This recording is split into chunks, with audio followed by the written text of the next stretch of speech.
Hello and welcome to Rise Unwind. My name is Dan. You know, each and every week we talk to people from across the country about things you can do right now in your neighborhood. And on this week's show, we got this. SMA is a rare genetic disease that causes a disruption of the body's ability to sustain muscle function. And throughout life, this may present with a difficulty doing different motor tasks. All of that and more right here on Rise and Unwind. Do you ever wonder what happens when love, family, and small town drama all collide? That's the heart of My Life with the Walter Boys. After a whirlwind first season, the story is back with even more twists, tension, and second chances. Joining us are Nikki Rodriguez, Noah LaLonde, and Ashby Gentry, better known as Jackie, Cole, and Alex, to talk about season 2 and now streaming on Netflix. Welcome to the show, you three. How are you? Thank you. Doing So well. good. Thank you. All right. Nikki, your character Jackie went through a lot this season. How does she approach coming back to Silver Falls after spending the summer in New York? Yeah, I think, when she comes back to Silver Falls this time, I think she's ready to kind of face things head on a little bit. And I think she just wants to be like the perfect version of herself to kind of just make up for her past in a way. So I think that's her overall goal this season. And Noah, Cole is stepping into a new role at school this season. What's it like to explore that side of him, and how does it affect his relationships? Yeah, I think it was fascinating to step into that new side of him, because I think it's a version of himself that's taking ownership over his life after throughout season 1 there was a lot of directing blame on other people and kind of self-sabotaging. So I think, taking ownership of your path and allowing, that growth to happen and start to prepare to be who you want to be for other people in your life, your family, the people who you want to show up for. So that was it was a cool turn to take. Ashby, and your character, Alex, seemed to have changed a lot since we last saw him. How did you prepare to show that growth, especially with his focus on rodeo training? Well, I listened to a lot of cowboy podcasts and watched a lot of YouTube videos and walked through the park a lot. And the rest of it, you'll have to see on screen. Yeah. The show is based on a beloved book, and it's taken a life of its own. What's been like interacting with fans and hearing from them and seeing how connected they are to your characters and the story? I mean, it's been an absolute dream come true. I think you always hope that you're bringing the character, like you're doing justice in a way. And so it's just been really lovely, the response. And is there anything that you are expecting or would hope that your audience will take from season 2? Yeah, of course. I think I hope that they would take it. I hope that they would to take away some of the lessons that are to be yourself, to love hard and love your family, and just know that if tomorrow doesn't work out, the next day is always there. All right, I want to thank you three for joining me this morning. Season 2 of My Life with the Walter Boys is streaming now on Netflix. Make sure you watch and catch all of the drama that's been unfolding in Silver Falls. Thank you three for joining me. Thank you. Have a good one. Have you ever wondered what it takes to turn a classic story into something that feels fresh for a new generation? A Woman of Substance tells a story of Emma Hart, a woman who rises from humble beginnings to become one of the most powerful business figures of the 20th century. So joining us today are Jessica Reynolds and Brenda Blethyn, who play Emma at different stages of her remarkable life. Welcome to the show, you two. How are you? Good, thank you. All right, so for viewers who may not know the story, what is it about Emma Hart that has made A Woman of Substance such an enduring character for generations? Well, it's a wonderful story of rags to riches, really, in a nutshell. A woman who rises from poverty against all the odds to become the richest woman in the world. And she's driven by a sense of justice and to get revenge on people who did her wrong. What she said. And Jessica, we first meet Emma as a young woman with enormous ambition. What drew you to her, and what was the biggest challenge in bringing that version of Emma to life? I think it's just such an inspiring story, and to have a period piece that is also from a working class woman's perspective is quite rare, and to see her kind of grow and evolve into this larger than life version of herself, like I can't imagine her ambitions were to be the richest woman in the world, but it happened for her. And I think that's because of the traumatic background and the difficult background that she comes from, and it just shows the strength of those communities and people from those backgrounds. So that was very alluring, yeah. And Brenda, you play Emma after she's built this incredible empire. What do you enjoy most about stepping into such an iconic role? The costumes. The makeup. After playing DCI Vera Stanhope for 14 years, it's quite nice to get out of the Mac and the hat and the grotty old house she lived in. But she's such an iconic character, and some people would say not particularly sympathetic. I often play sympathetic characters, so this was a bit of a diversion for me, and I thoroughly enjoyed it. Even though you two are playing the same character at different ages, what conversations did the two of you have to make sure Emma felt like the same person throughout her journey? Zero. Okay. I think like that there's such a distance between them, not only in age but also in experience. Like I think one of the biggest points is that she becomes a completely different person, and it's up for the audience to decide whether that's for the better or not. And Emma refuses to accept the limitations society places on her. Why do you think her story still resonates with audiences today? Because there's still a bit of a discrepancy between, equal wages between men and women. I bet a female engineer doesn't get as much as a male engineer, and in lots of professions there's not equality, and there should be.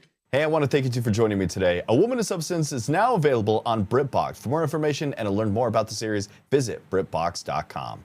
Jessica, Brenda, I really want to thank you two for joining me today. Thank you. Thank you. Thank you.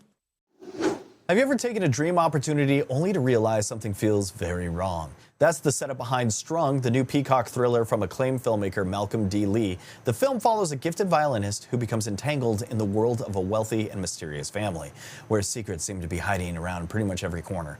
Malcolm is the director behind favorites like the Best Man franchise and Girls Trip, and now he's taking audiences somewhere much darker. Malcolm, welcome. Man, I love that intro. That was awesome. Thank you so much. Thank you for having me. I appreciate you. Thank you for that. Strung starts with a talented musician getting what seems like the opportunity of lifetime. What drew you to the story and the tension at the center of it? You know, when I read Alan McElroy's script, I could not put it down. You know, it was a page turner. I was talking to it out loud. It was speaking to me. I was speaking back to it, and I just said I gotta dip my toe into this genre of thrillers and this erotic psychological thriller. You've built a career directing comedies, dramas, and ensemble films that audiences really connect with. What was exciting about stepping into the thriller genre with Strung? You know, I think audiences still want to see these kinds of movies, you know, and I love the opportunity to do something different and outside of my comfort zone. And not necessarily outside of my comfort zone, but something different that I hadn't done before. And it was nice to not have to cut to the joke, you know, and just be able to tell the story with a different pacing, a different tone. And I want to challenge myself in that regard, get the right cast and get the right crew behind me. And this crew that I've been working with has been a crew that I've been with before and collaborated on many, many things. But to work with this cast was amazing as well. Chloe Bailey carries so much of the story as Layla. What made her the right choice for this role, and what did she bring to the character? You know, Chloe, I hadn't worked with before, but I knew about her, and I thought she would be a great asset for this role. And when I saw her, and when we got to talking and we got to know each other a little bit more and work together, I was amazed by what she was able to do, because Layla has to do so many things in this movie and play so many different colors, you know, from being emotional to being vulnerable to being sexy and maternal. And all kinds of colors that she had to play, that I was just like, wow, she really, really brought a lot to the table. And I'm very, very proud of the work that she did in this movie. She's really, really talented. One of the things that makes this film work is the atmosphere and sense of there's something not quite right. How did you approach building that suspense without giving too much away? Yeah, you know, the thing is, everybody in this movie, every character in this movie is hiding something. You know, it's most, emblematic by the little girl that she's tutoring, Zuri, with her actual mask. But everyone in this movie is masking something, whether it's trauma or grief or something to that effect. And I wanted to make sure that everything on the surface looked presentable and comely and beautiful and opulent. And so it started with the house. And you see this inviting environment that is a little antiseptic, but just like, oh, it's lush and it's beautiful. But underneath all of that, you find that there's some dark things. And looking at your career, The Best Man, Girls Trip, and now Strung, what continues to inspire you as a storyteller, and what kinds of stories are you most interested in telling next? Yeah, I am incredibly blessed to have the opportunity to get paid for what I love to do, and I want to keep challenging myself and bringing entertainment to audiences. That's the main thing. I like to have to entertain people and make them feel good, make them feel emotions one way or another. And in this case, we're taking them on a thrill ride. And in the future, I hope to do the same kinds of things. Whether it's with a thriller, whether it's a comedy or a musical or a drama. I love working with actors and bringing a vision to life for audiences to enjoy. Malcolm, I want to thank you for joining me today. Strung is now streaming on Peacock. You can watch the film and learn more by visiting peacocktv.com. Malcolm D. Lee, thanks for joining me today. Thanks, Dan. Have you ever wondered what it would be like to bring out one of the most beloved family stories ever told to a new generation? Little House on the Prairie is now streaming on Netflix, introducing the Ingalls family to longtime fans and first-time viewers alike. Today, we're joined by Luke Bracey and Crosby Fitzgerald, who play Charles and Caroline Ingalls. Welcome to the show, you two. How are you? Hi, good. How are you? Very well. Thanks for having us. I'm doing great. My mom was a huge fan of Little House on the Prairie, so I just grew up watching all of the old shows. And it has meant so much to generations of readers and viewers. What was your first reaction when you found out that you'd be playing Charles and Caroline Ingalls? Oh, I sort of screamed and cried, I think. Yeah, it's daunting, but it was extremely exciting because I loved the scripts and I really trusted the creators of the show and was ready to sort of take on this new approach to the literature. Yeah, I was thrilled to play this character of Charles because I just saw kind of a wonderful story and a good man. And I think the world needs nice stories about people trying to be good people and trying their best in a hard world and realizing that they need their family and they need their community. And, that was the real thrill for me when it came to this job.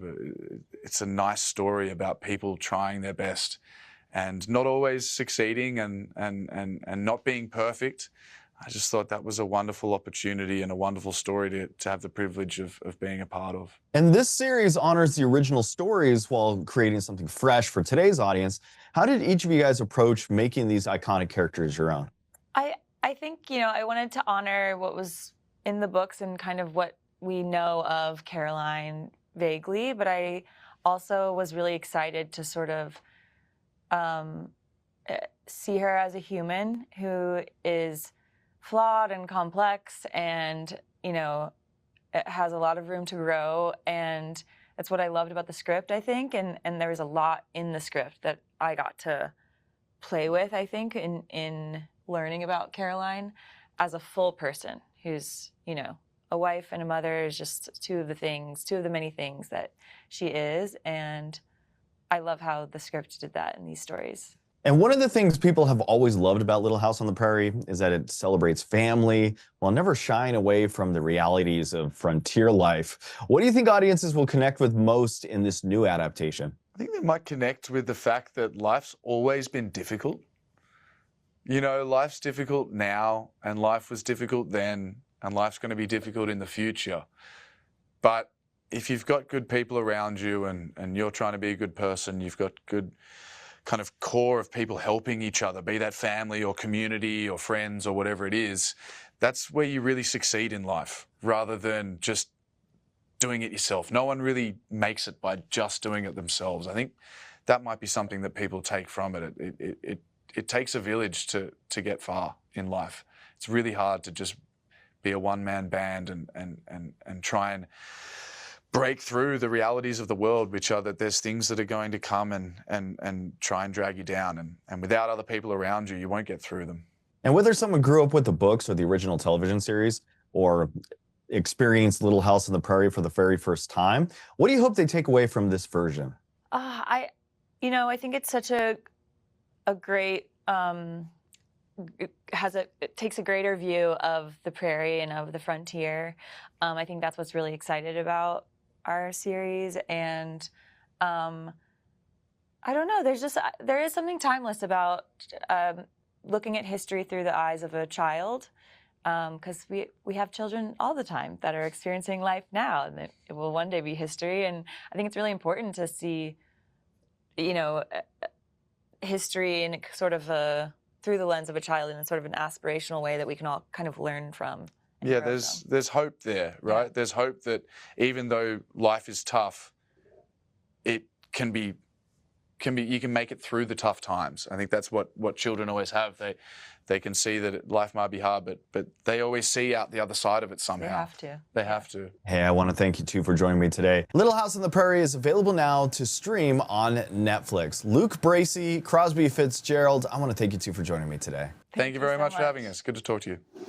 So what would you do if someone from your past came back to turn your life upside down? That's the chilling idea behind Cape Fear, the new psychological thriller that's been keeping viewers on edge. Joining us today are Lily Colias and Malia Piles, who play Natalie Bowden and Nevaeh Valentine in the series. Welcome to the show, you two. How are you? Hey, we're good. How are you? Happy to be here. Very happy to be here. Cape Fear is packed with suspense, but it's also very character-driven. What drew each of you to your characters? I think the fluidity of her arc, for me personally, I think Natalie is the kind of girl who didn't ever have to second guess things in her life. And it was so interesting to play someone that, like, I don't think it's calculated whatsoever, because, the circumstances are so specific that playing with what she's feeling even on that day or like that night, like, because she's just finding out new things every single day. It was just such a blessing. Yeah. I love Natalie so much. She loves Nevaeh. I know. And we love each other. What can we say? I mean, with Nevaeh, it was similar where it's like, it was pretty obvious right off the bat that she's like a deeply complex character. And I so value Nick, our showrunners and our creators, writing. I mean, just based off her name too, Nevaeh is literally heaven backwards. I was like, there's an immediacy too. I'm like, there's an attention to detail and a style to this show that's like really intriguing to me. And I never had the opportunity to play a character that's so villainous at times. And I think that was such a cool person to be in step with for so many months. Without giving anything away, your characters develop an interesting friendship. What was it like building that relationship together on set? I mean, it's so easy because Malia as a person is someone that I connect with. I'm so grateful to call her like one of my best friends now.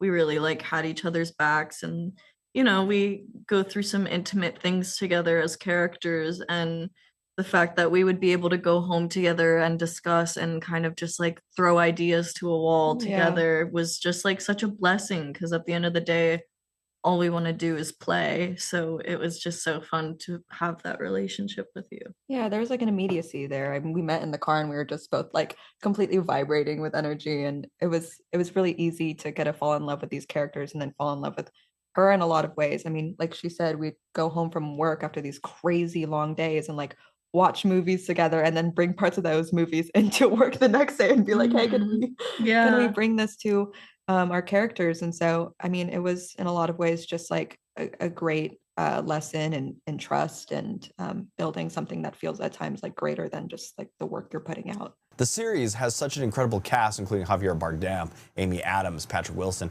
What did you learn from working alongside actors like that? So much every single day. I think at the core of it is to put things that are genuinely important in your life first, and your artistry comes alongside with your life. And they were just always so grounded and humble with their ways of teaching. And, you know, I think like Javier feels like very almost like dreamlike in his process, and Amy's super technical. You know, everyone just like brought different things to the table, and I feel like it all just like mixed so well together. Yeah. I mean, there's nothing like doing a horror beat with Patrick Wilson when you get to be the creepy thing behind his shoulder. I'm like, I feel like I'm in Insidious. Like, it's so cool. I love making this perfect, gorgeous man go through hell.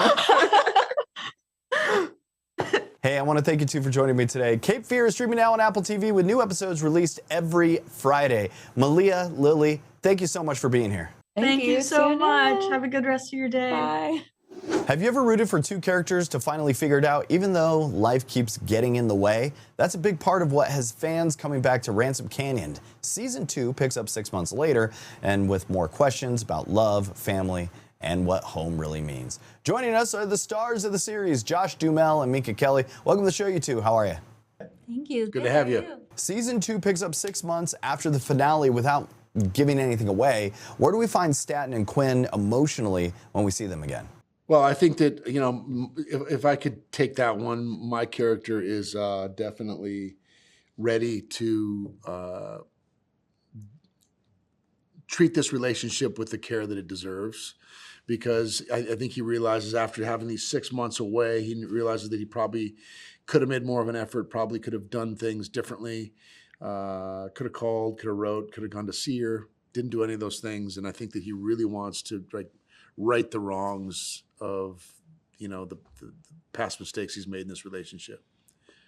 And then he finds out very quickly after that she moved on, and it's too late, dude. One of the big themes this season is choosing between the life you built and the life you dreamed about. Minka, what makes Quinn's decision so difficult this time around? Well, you know, she was in New York for 6 months, and, you know, it's a little easier out of sight, out of mind to romanticize this new life that she could possibly live, and meets this new guy who on paper makes so much sense and says and does all the right things. And then she goes home as she'd always planned, and she's then faced with this new version of Staten that she's wanted from him her whole life. And it's a little too late. So now she's in this predicament of, do I turn my back on this new thing that feels fresh and new and potentially promising, or do I take the opportunity, this chance to fulfill this dream of hers, you know, where she comes home, where she realizes that home isn't just this place, it's this person. And that just becomes so undeniable for her. And home is where the heart is. And Josh, Staten has always been driven by protecting his family's legacy, but this season seems to put love more at the center of his journey. How does that change him? Well, I think that the two kind of go hand in hand. The ranch has been so part of him and his family for so long that he sort of conflates the two. Like family, land, legacy are all kind of part of all he cares about, really. And when he loses, sorry, I took this hat from the set, I'm going to take it off. When he loses his family in season 1, he sort of loses his purpose and not really sure how he wants to go forward with the ranch. And I think that there's something happens along the way when, I think it's after she leaves, that he really realizes that he wants to share this with her. He doesn't want to go forward without having Quinn with him. And all of these things sort of come together to give him this purpose to keep going with the ranch and keep doing these things that he's done forever. And without her, there's not really much reason to keep doing it. Also, the chemistry between the two of you has become one of the biggest reasons fans have embraced the show. What is it like continuing that relationship this season now that the stakes are even higher? I think this season was really fun exploring this. You know, it's a whole different sort of energy between the two of them. You know, it's like she was gone and was able to just sort of, she went to play with the New York Phil and choose herself and live this new fun life out of sight, out of mind, and have some fun for a little while. And then she comes home to this new version of Staten where he's so light and charming and funny, and this is the love of her life. And so that new dynamic between them is really fun in season 2 to play with and to be genuinely charmed by. And so it's a big difference from season 1 and season 2 in that regard, I think, which is really fun. Josh, Minka, I really want to thank you for hanging out with me today. Ransom Canyon Season 2 is now available to stream on Netflix. Thanks for hanging out with me this morning. Thanks for having us. Have you ever heard of Spinal Muscular Atrophy, or SMA? It's a rare genetic disease that affects muscle strength and mobility. And August is SMA Awareness Month, a chance to learn why early diagnosis and new treatment options can make a real difference. Joining us today is Dr. Manisha Korb, a neuromuscular specialist with Palm Beach Neurology. Welcome to the show, doctor. How are you? Hi, how are you? Thanks for having me here today. I'm excited to be here partnering with Genentech to help raise awareness about spinal muscular atrophy as a paid spokesperson. I'm doing good. I want to thank you for joining me today. And for viewers who may not be familiar with it, what exactly is spinal muscular atrophy, or SMA, and how is it diagnosed? Yes, SMA is a rare genetic disease that causes a disruption of the body's ability to sustain muscle function. And throughout life, this may present with a difficulty doing different motor tasks. If it presents earlier in life, that might be trouble with breathing, swallowing, meeting most motor milestones such as sitting, crawling, standing, or walking. And with time, they may get weaker and weaker. And if it presents a little bit later in life, it might be a little bit milder, but they may have trouble walking with time. And let's talk about daily life. How does SMA affect a person's ability to stay independent? So they may have trouble using their hands, using their legs. They may be confined to a wheelchair in some cases, and they may need a caregiver to help them achieve different daily activities, such as getting dressed or driving and things like that. But it does not affect a person's ability to think or to learn or to have meaningful relationships. And treatment options, they've changed quite a bit over the years. Can you tell us about Evrysdi and what you consider when recommending it to patients? Yes, in the last 10 years or so, there have been massive leaps in the space of disease-modifying therapies. And Evrysdi is the first at-home orally administered medication that is in the disease-modifying therapy space. It's FDA approved for all ages, infants, children, and adults. And it's given as a liquid or a tablet. The liquid form is for all ages, orally or by feeding tube. And the tablet form is available for those who are older than age 2 and greater than 44 pounds. And as with all medications, we have to think about side effects. With adults, the most common side effects are fever, diarrhea, and rash. And for families who might be facing an SMA diagnosis, what's the biggest piece of advice or hope that you'd like to share? The biggest piece of hope, I would say, is that this might be a disease that you are born with and that you carry throughout your life, but it doesn't have to define you and limit you in everything that you achieve. So with the advent of these disease-modifying therapies, you can change the overall course of your disease. You can slow things down, stabilize it, and maybe even get stronger and still achieve many of those dreams that you have. All right, so where can our viewers go to learn more about SMA and Evrysdi? I encourage people to check out evrysdi.com for more information and to talk to their healthcare provider. I really want to thank you for joining me today. Thank you so much for having me. And that is it for Rise Unwind. I want to thank you for tuning in and checking out the show. You can find us on social media. We're on Facebook, Instagram, and on YouTube. Just look up at Rise Unwind. And until next week, that was the show we like to call Rise and Unwind.